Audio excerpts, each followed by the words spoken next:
Assalamualaikum warahmatullahi wabarakatuh.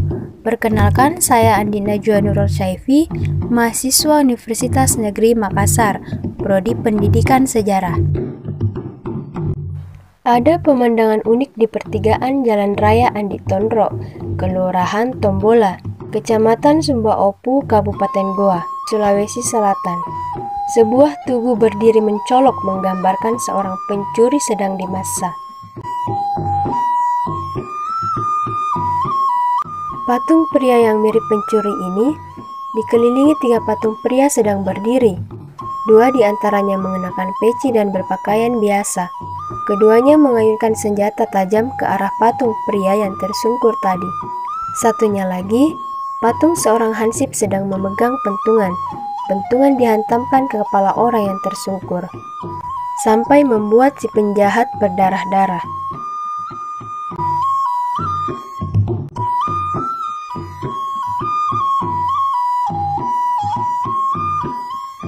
Soal sejarah patung masa, seorang warga Goa bercerita tentang secuplik kisah betapa bengisnya warga jika mendapati pencuri pada masa 90-an, yang sebelum ada patung masa pencurian memang marak.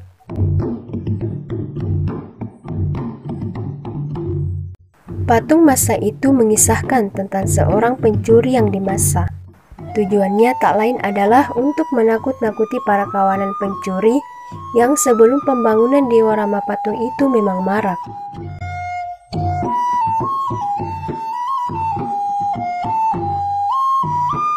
Pemerintah sengaja membangunnya untuk menakut-nakuti kawanan pencuri.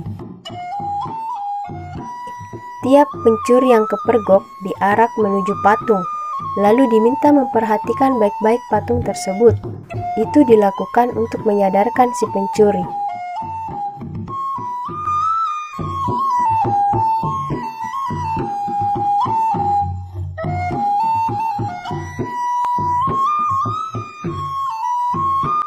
Keberadaan patung masa memang berdampak positif. Kasus pencurian di Kampung Tombolo berangsur turun. Menurutnya, jangankan warga, gerombolan pencuri pun tahu betapa keramat patung masa ini.